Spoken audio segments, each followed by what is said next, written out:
What's going on, guys? Welcome to Rants Red Talk, where we discuss all the topics you send through to me on Twitter. And as you know, we are now sponsored by the One Football app for all your football updates, guys. So the link will be in the description below. Make sure you click the link, download the app, and enjoy. Plenty of information, no matter what team you support.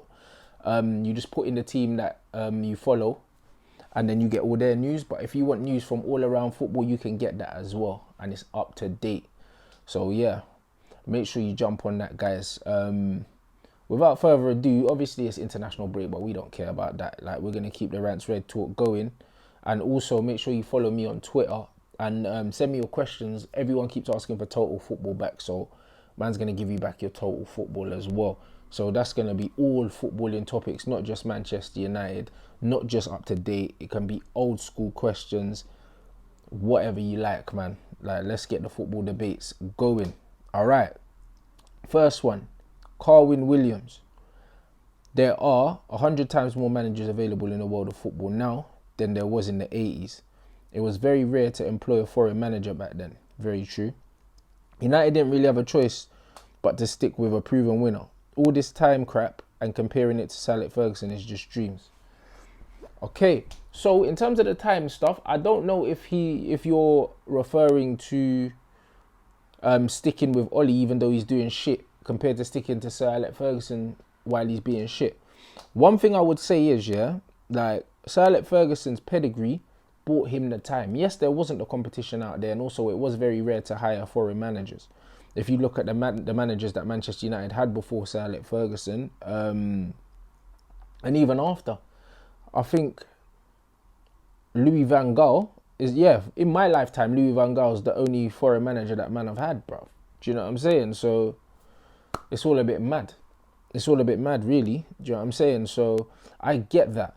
The only difference, what I would say is, I think that it's disrespectful to compare Ollie to Sir Alex Ferguson just because of what Sir Alex Ferguson done in the game before he came to Manchester United. Obviously, he won a European Cup with Aberdeen, but also, from what my research has told me, and correct me if I'm wrong, but he was the first manager in I don't know how many years to win the league outside of Glasgow.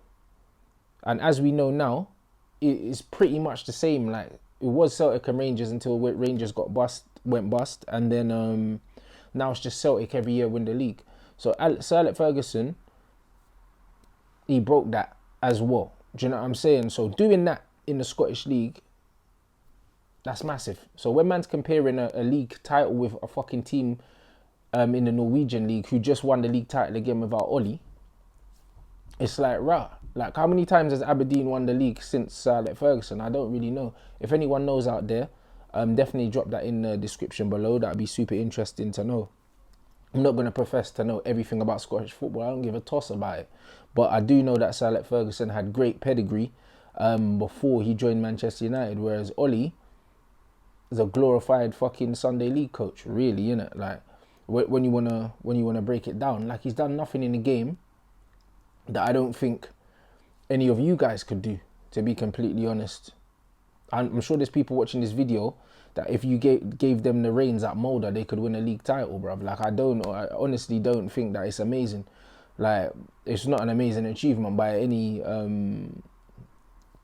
standards. Like, to be honest, this football management malarkey, yeah, like, at the top level, it's mad hard, but outside of it, yeah, if you've got the right resources, I don't think it's hard.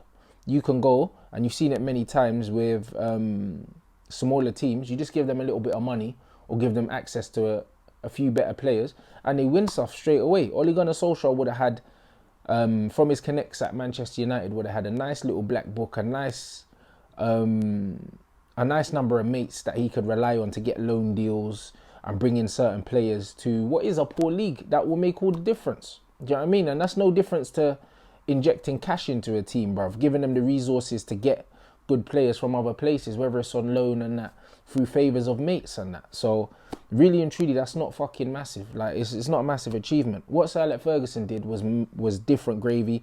What Jurgen Klopp did with a Dortmund team in a league where Bayern are buying the best players from every team in Germany and can buy from outside, and are getting most of the TV money, and are doing all that and still got to a Champions League final and won the league.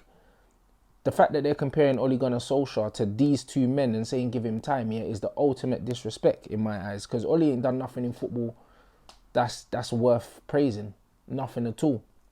And he's extremely lucky to be there. So somebody asked me in the DMs, like, what would you do what does Ole have to do for you to be Ole in? There's nothing he can do, bruv. Like, he's shown me enough that he's not levels in it. Like, he's out of his depth emotionally. You can see that he's falling apart on the sidelines. He's out of his depth tactically. And I just think it's only a matter of time before Ole's gone. Like, I just think that the job will be too big for him and it will crush him. If he's not sacked, he'll end up walking, because, like, yeah, man, he's just not the guy, man. So I didn't know exactly how to interpret that question, but it led on nicely, guys. Let me know what you think about that in the comment section. At 11 Kyle, when Pogba returns, do you think Ole will finally play him as an attacking midfielder, stroke number 10, or will he play him as a defensive midfielder next to him at Source or Fredex, man, like the delivery, man? That's wavy, Fredex, you know. I'm glad you lot are giving Fred some love now, because I was flying that flag even when it weren't trendy, bruv. Like, and I'm glad that people are seeing what I've been seeing, because I always saw a player in Fred. I think that Ole would be an idiot not to play Pogba in the 10. But I also think that Ole stumbled across this Fred thing, because I genuinely believe that Ole didn't fancy him. But Matic has been injured and we have no one else. Pogba's injured, Matic is injured. We only had Garner. So I think that he had to play him there, bro. He had to play him there, man. Like, I don't think that Ole was like, yeah, all right, Fred's proven himself to me, I'll give him a chance. I think that Ole genuinely didn't have a choice. And he's kind of stumbled into Fred finding form because he's playing consistently. Like I've said numerous times, Fred needed a run of games to find form. Fred can't adapt to the league and find form if he's in for one game and then out for 3. And that's how Ole was using him before. So the improvement of Fred we are seeing only because he's playing regularly. That's it. It's nothing that Ole's done. So I think that he stumbled across the Fred McTominay thing. However, I do not know, bruv. That's my honest answer. I wouldn't be surprised if we're in a big game and he drops Fred for Pogba if Pogba's fit and plays Pogba in a double pivot. Nothing about what Ole's doing suggests to me, yeah, that he's going to play Pogba in the 10. And he should, because Andreas is fucking shit. So Andreas is crap, and Jesse Lingard is just not in form at the moment. He's not offering much. So the smart thing to do would obviously do the Fred, Pogba, McTominay, which is our strongest midfield 3. But I'm not going to put my neck on the line and say Ole's going to do that straight away, because I genuinely don't trust him, guys. And like, I haven't hidden that for some time. So I do think that that's the best thing to do. I think that's the best place to get maximum out of Pogba. I believe that if he has the freedom, the attacking freedom that Andreas has in that position, Pogba will score a lot of goals, and Rashford and Martial will score a hell of a lot more goals, because that Pogba and Martial link up is a madness. The Pogba and Rashford link up is a madness. And I think a front 4 of James, Pogba, Martial and Rashford is frightening. So I would love to see that, but I'm not holding my breath for Ole. Let me know what you think in the comments. All right, next one, at IU96. I still don't think Ole believes in Fred. He just ran out of his depth. That's joke, blood. You see, when man's not even reading the questions, and then I come across, I pretty much just answered that. I'm with you, my G. I'm with you. I genuinely believe that, like, he played Fred because he had to, and then it just happened, didn't it? Like, it was an accident. I genuinely believe that. Like, I believe he just stumbled upon it. Like, I genuinely believe that. There's no doubt. Because you can see by the way he was using him, you can tell he didn't really believe in, man. But I think now Fred's played his way in. He's been better than McTominay for the last month. And I'm happy to see it, man. I don't believe that in an ideal situation Fred would be starting. But this is where we are. So I'm super fucking happy for Fred. But I'm with you. I think that Ole stumbled upon this. At Mr. Max Son, besides not being coached to hold on to the ball, do you think our inability to keep the ball stems from De Gea not being able to distribute the ball properly? I don't think our inability to keep the ball overall is because of that, but I do think that Yeah, for sure. It does hinder our possession football because we don't have a big target, man. And De Gea's kicking is shit, bruv. Like, it is. It's rubbish, man. Like, it's mad. His feet are terrible. Like, I love Dave and that. But it's funny because football has actually made a transition, like, in our lifetimes. Like, in this last decade, we've seen football change, innit? And because football has changed, coaches like Mourinho have kind of just been phased out overnight. Like, their tactics have just been made to seem almost archaic now.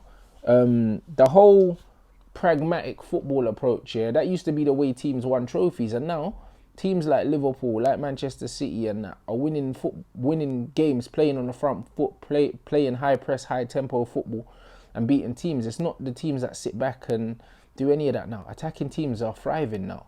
You know what I mean? And it hasn't been like that for a little while. Real Madrid were a lot more pragmatic, and they won a lot of things. Obviously, Jose's Inter, Atletico Madrid, pragmatic football, but this football's not winning stuff anymore. It's not. So, like, it's interesting, man. But I really don't think that it's just the De Gea thing. But I do think that it's underestimated how bad De Gea's distribution is. Like, even on the counter attack, sometimes, if it was Peter Schmeichel, a lot of the time, yeah, we get the ball, he's just up, he's lofted it to the halfway line, we're on the break, and that De Gea divers, and then he'll kick it and he'll go out for a throw in, and you're like, bruv, like, you literally just killed our attack, yeah, from your own goal line.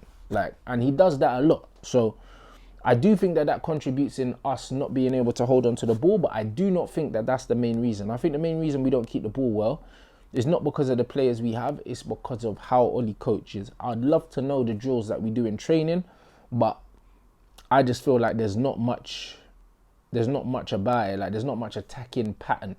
Like, when you attack and when you defend, there should always be a pattern. Like, just like when you lose the ball, you've got a certain shape to go into. When you attack, players should go into a certain shape to attack. It shouldn't just be freestyle. Everyone goes where they want to go and that.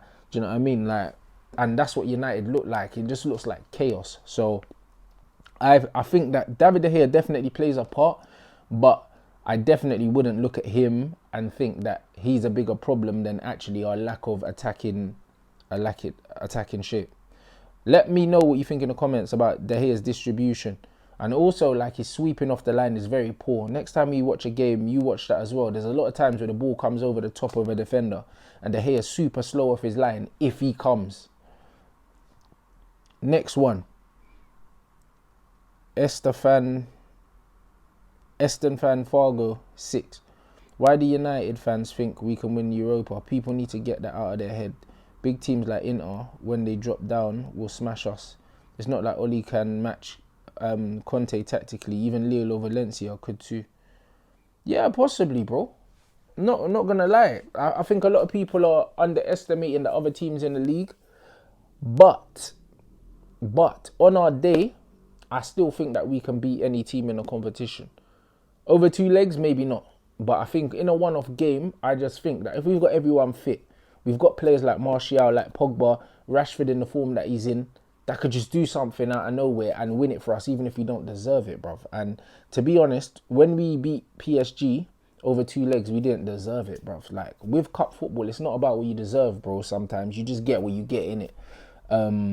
So don't get me wrong, I don't think we're good enough to win the Europa League, but I do believe in one-off games, in an isolated moment, like, we're good enough to beat all the teams in the tournament. I hope that makes sense to you, bro. Let me know what you think in the comment section regarding the Europa League. Do you think we should focus on that? Because obviously, like, top 4 looks like a distant memory, if I'm honest. Like, Leicester don't look like slipping up. I think Chelsea will do just enough. And obviously, the top 2 is already cemented. Alright, at Gibbo175, for a laugh, what jobs would Scott, Tony and Rojo be doing if they were not footballers? That is funny, bro. Rojo would definitely be like a cartel leader or something. Man looks like El Chapo, fam. You know the ones, they'll just be like Rojo with the AK, bruv. I'm telling you. He'll definitely be moving white somewhere, bruv. Do you know what I'm saying? Somewhere in Argentina, bruv. So Martial, I don't really know, you know. Martial's just a bad man as well. I don't even know. Martial might even be his henchman still, because you know Tony with the black gloves and no smile, fam. Like, he just looks ice cold, moving like Ghost, bro, from Power. But Scott McTominay just looks like, he looks like a Malfoy blood. You know them ones. I don't really know with the slick back hair and that. Scott McTominay, what would Scott do? I don't know, man. Scott looks like he could just be your school teacher, fam. Do you know what I mean? Scott McTominay just looks like any run-of-the-mill, like, Gary. You get me? Like, ain't got nothing about him like that. Do you know what I'm saying? He's got a bit of bastard about him, but do you know what I mean? He just looks like he can be your school teacher, but yeah, he's cheating on his wife. You know, like that, man. Like Scummy Scott and that, bro. But yeah, that question made me laugh, man. Bro, like, sometimes them curveballs are funny, bruv. You, man, let me know as well, bruv. What jobs? Rojo's got to be the cartel leader, though. He's Rojo moving white blood, I'm telling you. Scott, Tony and Rojo, what normal jobs could you see them man doing away from football? At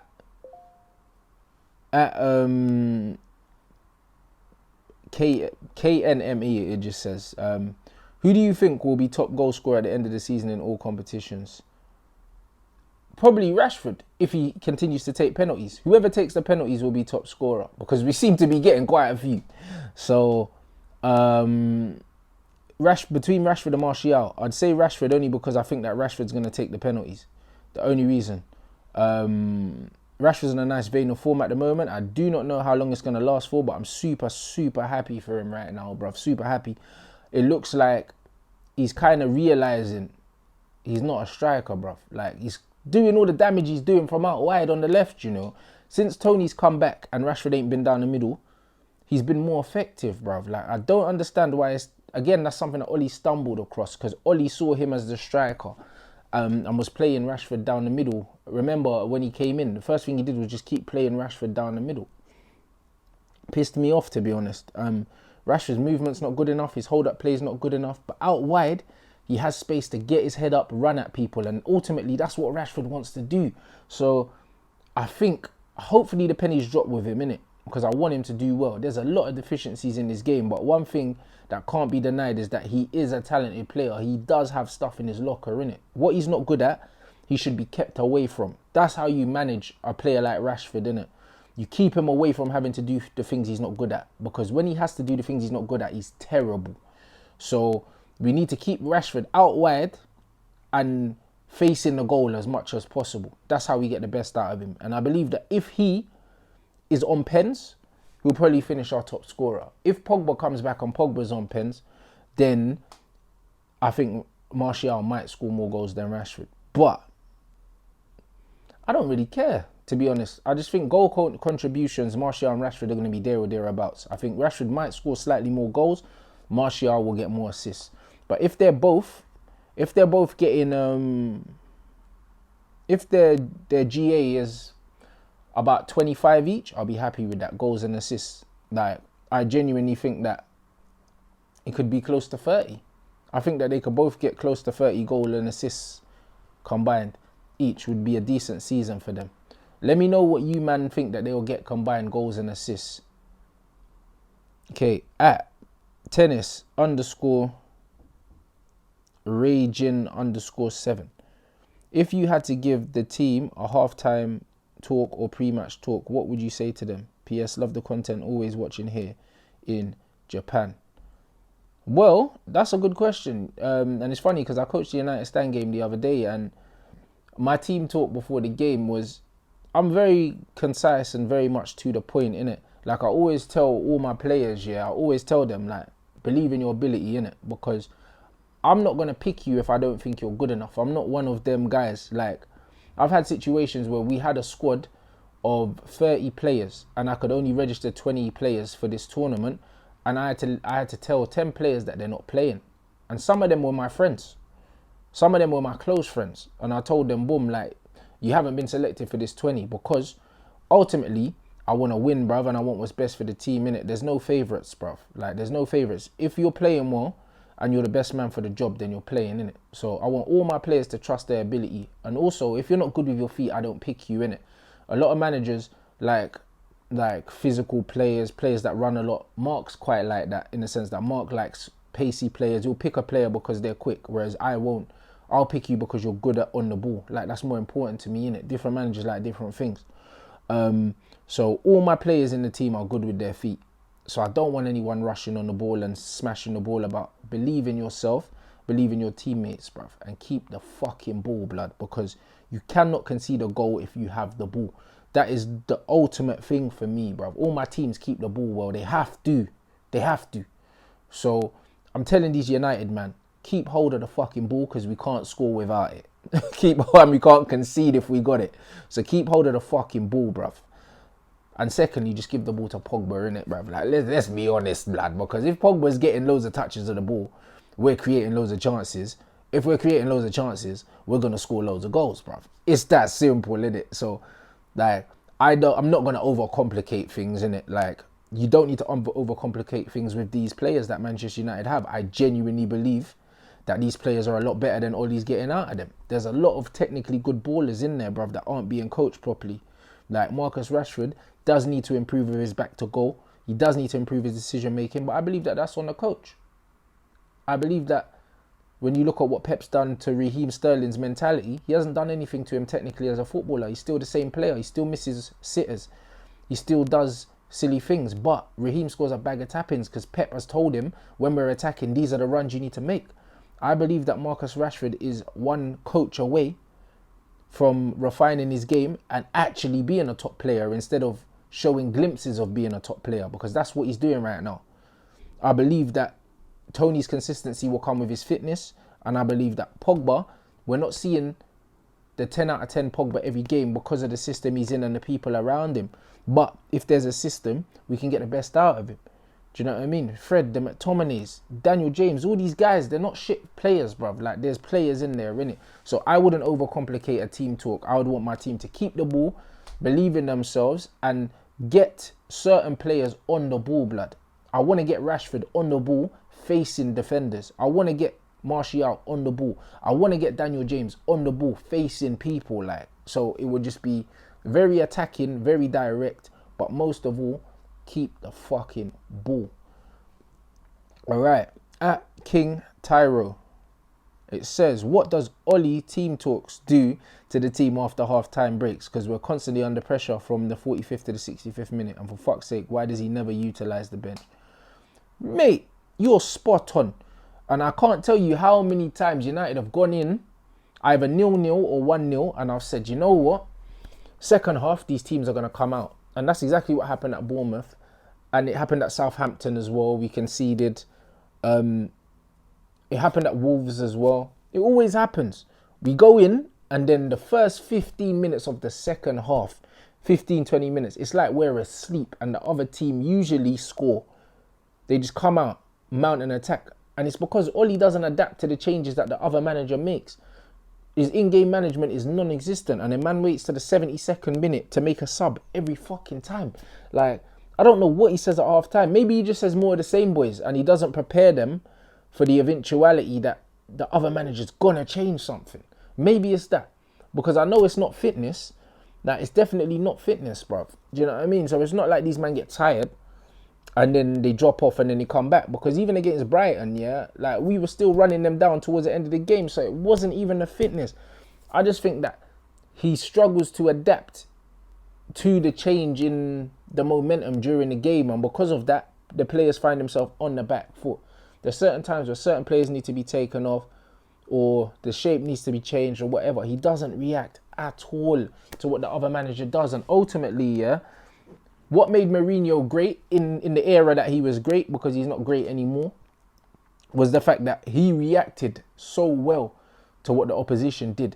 If you would bring on an attacker, he's bringing on another defender. If you switch to 3 in the middle, then Mourinho's switching the formation to mirror you. Mourinho does that, brother. Like, he reacts to every change that's made, and he analyzes every little detail.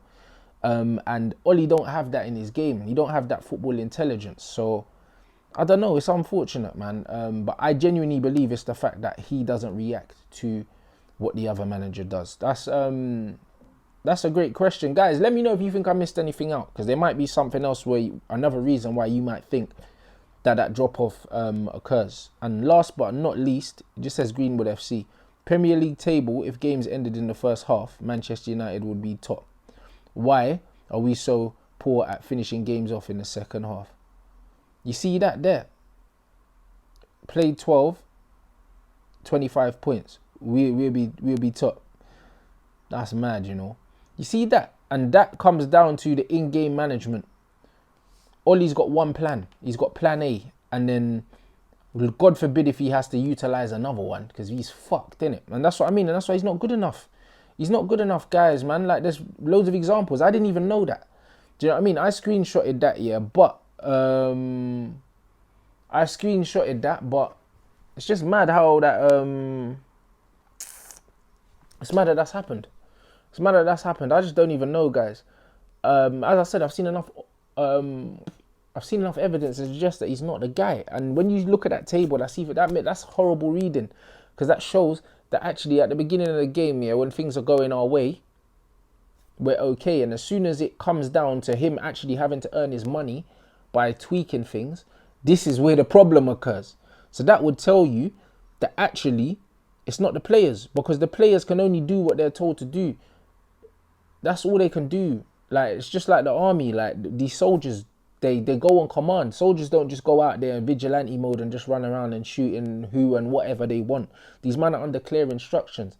Clearly the instructions that these footballers are being given or not being given is the reason why ultimately we can't see games out. And also, our inability to keep the ball is another reason why we can't see fucking games out. So, yeah, it's horrible reading. I hope that the fact that we're on a decent little run of form now isn't getting people gassed into thinking that Ollie's all of a sudden become a good manager, because he hasn't. But we'll just have to see how this one plans out, to be completely honest. Let me know what you think of that in the description below. In the comment section below, did you already know that? Did you already know that our first half performances to second half performances were considerably that bad? I didn't even know that. You know what I mean? That's why I like the fact that you lot throw these things up at me sometimes, because I don't like to read into too many stats. You know what I mean? Only the important ones. Stuff like that's important. Okay, that was your Rants Red Talk, guys. Big up yourselves. As I said, we're sponsored by the OneFootball app, so make sure you jump down into the comment section, download your app for all your up-to-date football news. As soon as things happen, you'll find out on the app. Also, as I said, it is international break, but man, I'm bringing back total football for you. So make sure you tweet me using the hashtag total football and send in your complete football questions. It can be about any club, any area of football, international football, whatever you want. And also, me and Flex got a special Flex and Rant show coming for you on Tuesday, because it's international break and we're fully aware that no one gives a shit about England's games, innit? So, because there's not a lot going on with Manchester United, man are doing like a special show, innit? So look out for that. We appreciate all your support. The numbers, like, we're averaging 100k every week now consistently, down to you. The average numbers on this channel are going up, hence man got the sponsorship and everything like that. So I appreciate you guys. Big up yourselves. Have a good weekend, and man will catch you in a bit.